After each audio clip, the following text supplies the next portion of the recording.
Thank you very much, and thank you for your presentation. For the next 20 minutes, we'd like to have a discussion among the panelists. And then after that, we'd like to take questions and comment from the floor. First of all, I'd like to ask all the panelists to ask the question and the comment for each other's presentation. So if you have any comments or questions to the other presenter, please raise your hand. Okay, Professor Baldwin. Thank you very much. So the first question I have is to FUKAO-san. In some sense, the bias you estimate to the TFP could be interpreted as China's contribution to Japanese TFP. That's specifically that you purchased a lower price intermediate from China versus somewhere else. So that is that correct, that interpretation? Can I ask another one too? Of course, yes. Okay, so it's Emeritus-san. So sorry, did I mispronounce that? Oh yeah, okay. So the idea of this frequency of going through, but you're using an input-output table where there's actually no sequence. Mm-hmm. So have you thought about like validating it where you actually know the sequence of the production process? Or maybe I've misinterpreted what you said. Professor FUKAO, can you respond? Yeah. Yes, at the farm level, you are correct. We misunderstand the impact of China's TFP growth on Japanese farms, positive effect on production cost decline as TFP growth of Japanese farms. But on the other hand, at the macro level or sectoral level, our intermediate input deflator already reflects China's TFP growth, right? So farm level, it's problematic. Offshoring bias exists. But the industry level, probably we already takes account as improvement of terms of trade and improvement of welfare. Yeah.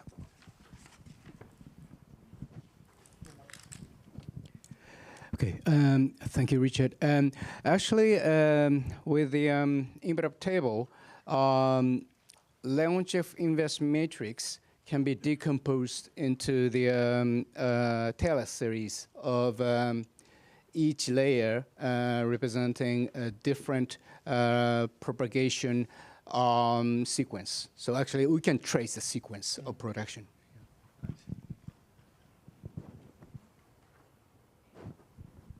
Yes, please, Professor INOMATA. Yes, yes. I have a question to Professor Baldwin. Just following up what you have said in the presentation. So third unbundling gives the opportunity to less developed economies to leapfrog to service sectors. And on the other hand, an increasing adoption of automation and robotics in advanced economies has lowered the value of unskilled workers, and hence there will be less offshoring to developing economies. So does it imply that these less developed economies has forever lost the chances to industrialize? I mean, which would have fostered the middle income class, the core driver of democratization. So my question is. Yeah. So yeah, thank you for that. It's, I believe, true that the idea that countries can develop by having their workers leave the farm without much education, go to the factory, become productive every single hour, get some training, their kids go to school, then they move into the service sector. I think that's dead. And I think actually once China started to dominate the entire lower end, that was off. So it's not blaming China, but it's very difficult to do something with a country that has such an enormous industrial base and no longer really cheap labor, but went through there, I think that is really no longer a process of going through. So there's two elements. One, it's a good idea, but China got there first. The second is the robots are there now. So it's really, I don't think the development through labor-intensive manufacturing is a way forward. And in any case, according to the statistics, it's not happening anywhere except nearby Japan and China or nearby Germany. Professor URATA. Yes, thank you very much. I have two questions to Professor Baldwin. One is why did IT so-called revolution or defragmentation took place in 2008? To me, this has a lot to do with China. And as we all know, 2007, 2008 is a global financial crisis period when China increased its GDP thanks to a very substantial fiscal stimulus, right? And then, if I understand correctly, Chinese strategy of development changed from outward-oriented to inward-oriented around that time. And because of a possible threat from the rest of the world or from the United States, China wanted to be more sufficient or self-independent. And so that led to a change in strategy from outward-oriented to inward-oriented. And so I'd like to know, first of all, why in 2008, and to me, they have a lot to do with China's strategy. And second question is about the digital trade. And that is a key, I think, element for the next stage of economic development. And we all know that digital trade is or can be influenced or intervened by governments for national security reasons. And we all know that many developing countries, particularly, or maybe European countries too, do have their data protection kind of regime. So does that really slow down the development of kind of IT revolution-oriented, service trade-oriented economic growth? This kind of policy intervention, mainly due to national security reasons, do they slow down the process of service-oriented economic growth? Thank you very much. Thank you, Urata-san. Thank you, Shu, for those questions. So on the first one, I agree, and thank you for bringing that up. There is more than just technology that's leading to these trends. They're huge, there's no doubt. And you always have to look at what China's doing anytime you're talking about manufacturing, since it went from about 5% to 35% in 20 years. So anything they're doing matters. And I also appreciate that you brought up the change in their development strategy. I don't know if it was a change, but there is a very clear mark where they went from a net importer of intermediate goods and net exporter of final goods to a net exporter of both. And that changed global value chains around the world. So I would just say that's another consideration to put on, which I think is very important. The global financial crisis, I didn't put up I showed it once. If you look at the world trade to GDP, it peaks very clearly in 2008. And it's, 2008, that was a global financial crisis, must be. But I've done a number of decompositions of what's actually going on, and what you find is that the large countries either peaked before 2008 or after 2008, and 2008 is just a concatenation that looks very sharp. And in Europe, for instance, it really hasn't peaked. Also, if you look sector by sector, a very large part of the 2008 is the commodity prices. which peaked then. So the 2008 isn't as sharp as it is, but when you don't have much time, it looks like something really has changed. So that I agree with that. The second thing on the digital trade. So digital trade, I was claiming, will be less subject to geostrategic disruptions, and I still think that's true. And what you're pointing out is that if they decide to interrupt this kind of trade in formatting PowerPoint slides or reading through CVs or doing bookkeeping or checking receipts against claims, things like that, if they want to do it, they can do it with privacy. And I'll give you an example in Switzerland where we have very strict privacy rules about anything to do with the financial sector. And what I mean by that is if client data leaves the country, the first time it's like a $100,000 fine, the second time somebody goes to jail. And as a consequence, the Swiss banks have never offshored any of their back office stuff. It's all done in Switzerland, where extreme privacy rules meant that it was done locally. But my guess is that that's so far not the fascination. A few things, maybe like electric vehicles or TikTok or something, but vast majority of the discussion, the fights between the US and China and Europe and everybody else has to do with manufacturing. So it seems like this is just passing unnoticed. Maybe they don't think they're good jobs or something, I don't know, but I'll just leave it at that. Professor FUKAO? Thank you. So my first question is to Richard Baldwin. And so you argue that the IT technology caused the defragmentation. And you have shown the 3D printer production of automobile like that. But I'm not sure. Could you explain a little bit more? Probably your time is too limited. Why IT causes defragmentation? For example, according to your service, international trade, IT, for example, ChatGPT will make us communicate easier. Then probably across countries we can make division of labor. So why, in the case of manufacturing, IT works defragmentation? That is my first question. My second question is probably to INOMATA-san and Richard Baldwin.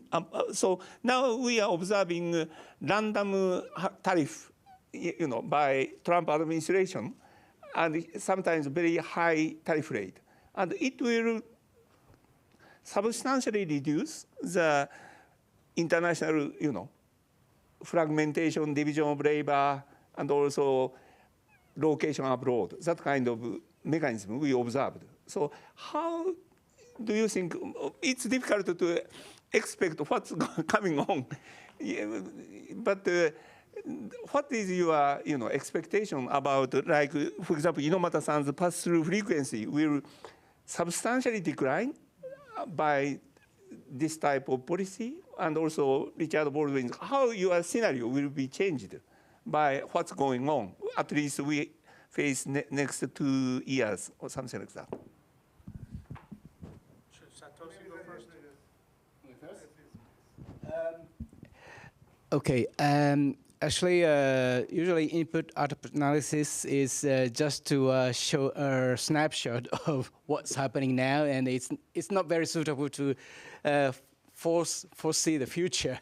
However, I would say it really depends on the industries that which industry you are talking about. For example, I just showed in the presentation. Some sector like ICT equipment, they're very sensitive to tariff measures because the intermediate product go back and forth across the borders. So the impact of tariff is just exponentially accumulate over the product price. So I think some these sectors meant to be kind of shrink over the years if this tariff measure is to continue.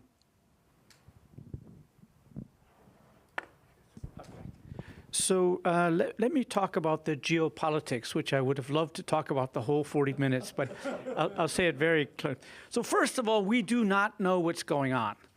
I have been following trade policy for 40 years, literally, and I've never seen policy that's so chaotic, so erratic, so unpredictable that we've seen now. Next week, we may or may not see a change in the way global trade is done. And even the Secretary of Treasury of the United States doesn't quite know what's going on. They asked, on TV, he was asked a simple question, will these be added on to the existing ones or just topped up? And he didn't know the answer to that. This was 12 days before this earth-changing is happening. So we don't know what's going on, who knows? And I will remind you that the Trump tariff show season 1 ended with a whimper, not a bang. There was tariffs, lots of disruption. Then they did the world's greatest trade deal, where China agreed to buy some more. U.S. lowered its tariffs a tiny bit, and then nothing happened. It was forgotten for the whole rest of the season 1. And also, it didn't lead to anything. So it's possible that this all may stop. We don't know. But if it doesn't, and in any case, firms are already picking it up, and it's not just the Trump administration, China's attitude is changing. COVID came, there's systematic weather events, there's all sorts of reasons that companies are reshoring their production, nearshoring or reshoring. And there's kind of two ways. One is China for China, US for US, Europe for US, Europe for Europe. So a kind of regionalization of supply chains, or friendshoring and nearshoring. And I think that's almost irresistible. So the whole fragmentation, which drove the increase in productivity, which we saw with the firm level, that's probably going to go in reverse. And everything will be less variety, lower quality, higher prices on average, but that's part of the disruption. So that's how I would view the whole thing.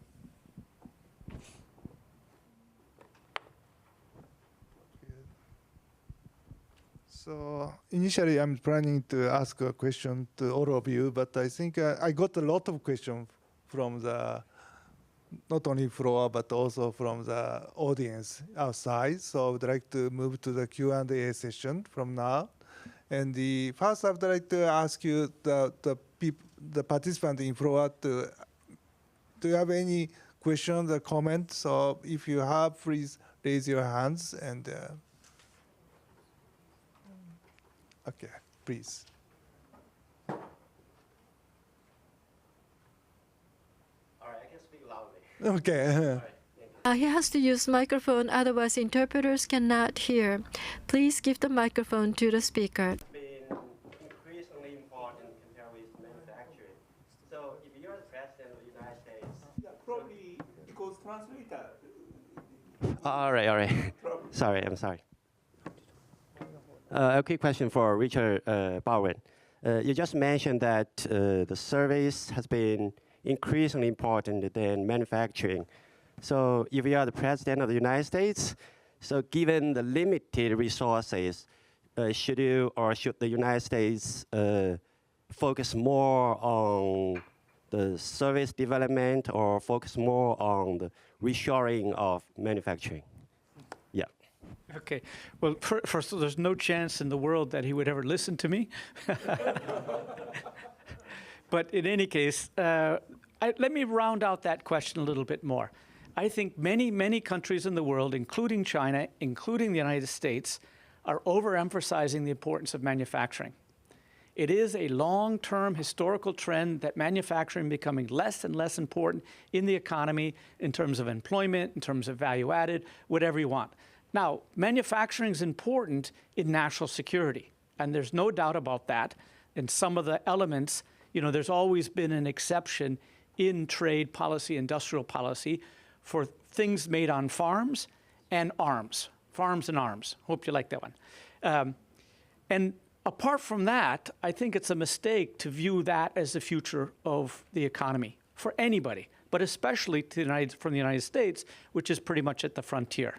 So I think in developing countries who are spending billions of dollars for infrastructure to support manufacturing, which is not going to be the future of the world. Now, that doesn't apply to some of the countries in this region who are still in the global value chains of China, Korea, China, and that will continue to develop. But in much of the rest of the world, that's not where the good jobs are going forward. And I also point out that the United States has a comparative advantage in services. It runs a surplus in services with almost every single country in the world.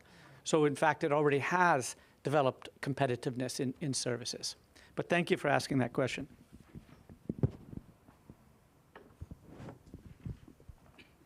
Do you have any questions or comments?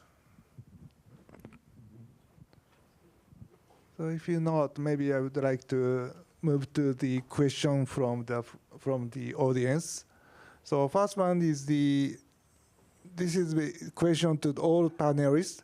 How do you estimate that President Trump's tariff measure would affect the GBC benefit based on your theories or assumptions? I didn't estimate anything. Okay. I think I already answered to this question. Okay, okay. So, I mean, I think Richard already responded to this question about the Trump's tariff and its impacts on GBCs, right? Or it really result in reshoring and onshoring, or America First policy, of course, would lead to that kind of development. And from my point of view, this is very inefficient. This has a very negative impacts, not only on the United States, but on the rest of the world. So that's, I think, the medium to long-term impacts. Maybe in the short term or short run, U.S. may benefit by having more investment, possibly, but in the medium to long term, I don't think even the U.S. will benefit from Trump's tariff. Thank you very much. So I completely agree, yeah, Richard and Inomata-san and, yeah, Urata-sensei's, yeah, point, yeah. okay. The points, but just, so the benefit of GBC, actually we enjoyed through the cheap price of products and, terms of trade improvement, I think. And if Trump continues this type of policy, yeah, worldwide we face increase of, or increase of inefficiency and increase of output price, and probably U.S. will also face, severe inflation in coming years if it continues. So I'm not sure U.S. can continue this type of policy. Yeah. Thank you. Okay, thank you very much. So Can I ask just one question, maybe to all the panelists? I mean, against this Trump's tariff, should we retaliate? Europe decided to retaliate. China decided to retaliate. The question is whether Japan should join them in retaliating against the United States. Any views? Richard, maybe? So I'm an academic. Nobody listens to me. It doesn't matter what I say. So. But let me give it my shot. And by the way, I write all this up on LinkedIn every week. So,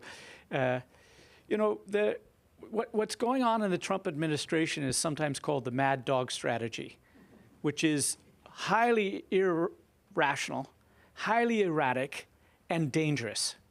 And part of that strategy forces other players to back off, to make concessions they wouldn't otherwise.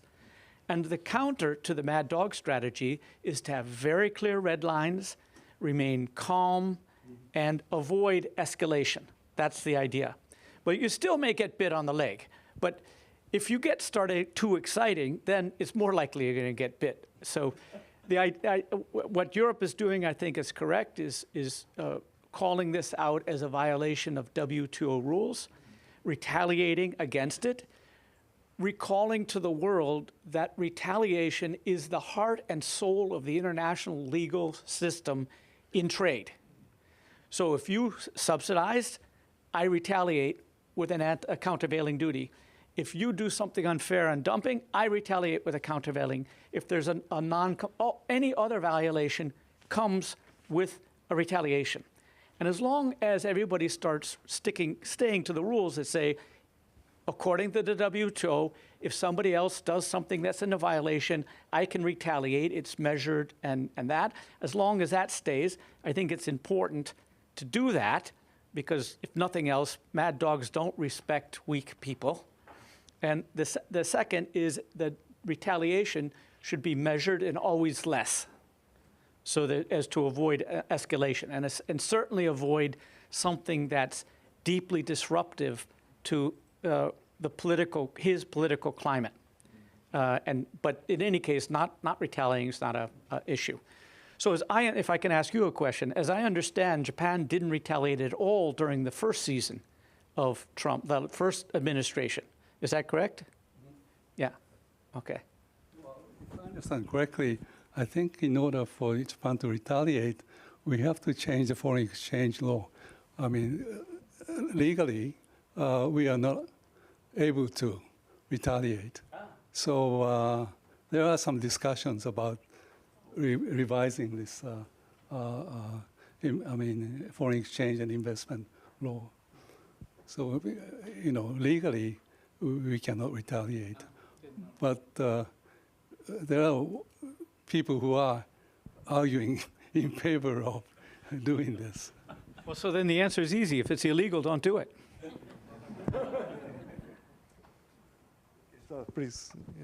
Well, I think retaliation is kind of short-term responses.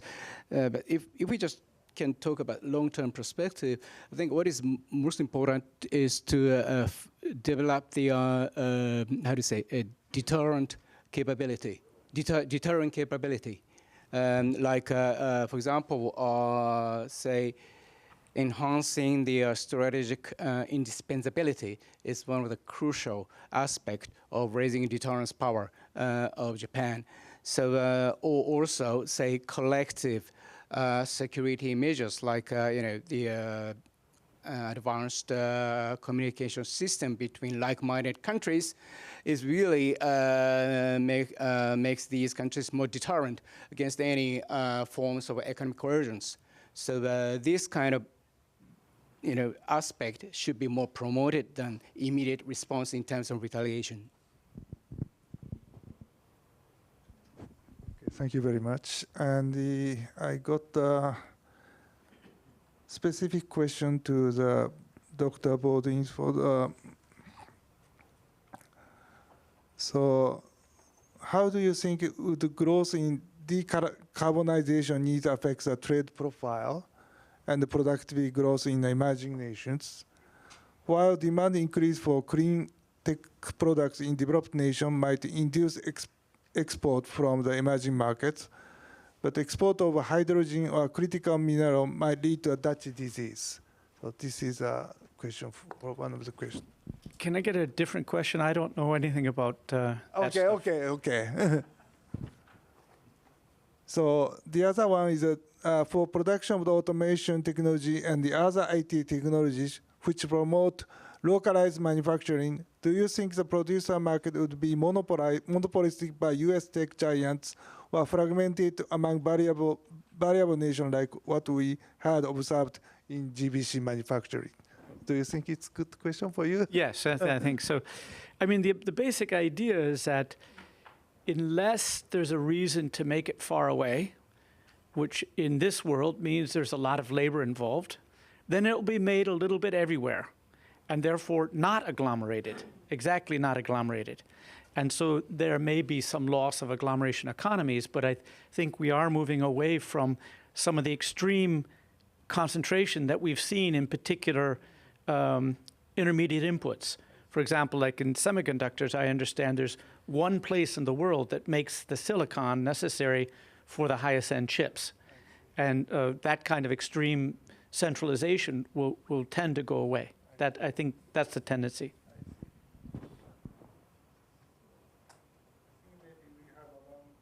So I will present one last question from the audience. Given the service has a less economies of scale effects than the manufacturing, to what extent could growth in service export lead to the productivity growth? This is.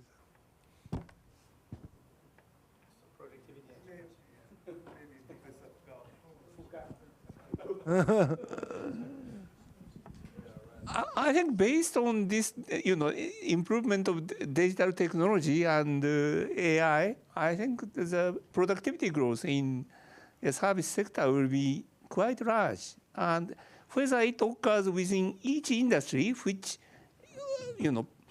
produce services, or ICT, supplier, vendor companies, I don't know. But from macroeconomy, I think we cannot say service sector TFE growth is small or something like that.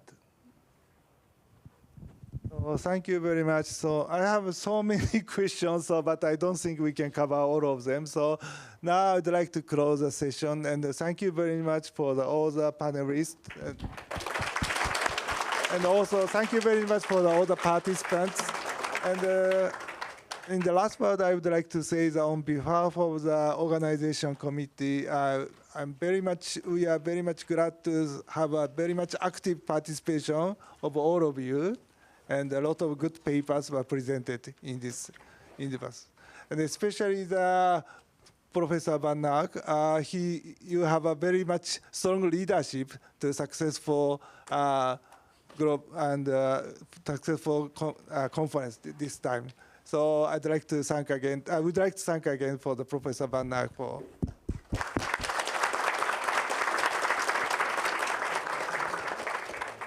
Thank you, Professor Inui. This concludes the 8th World KLEMS Conference. We hope everyone enjoyed the session. Thank you and good evening.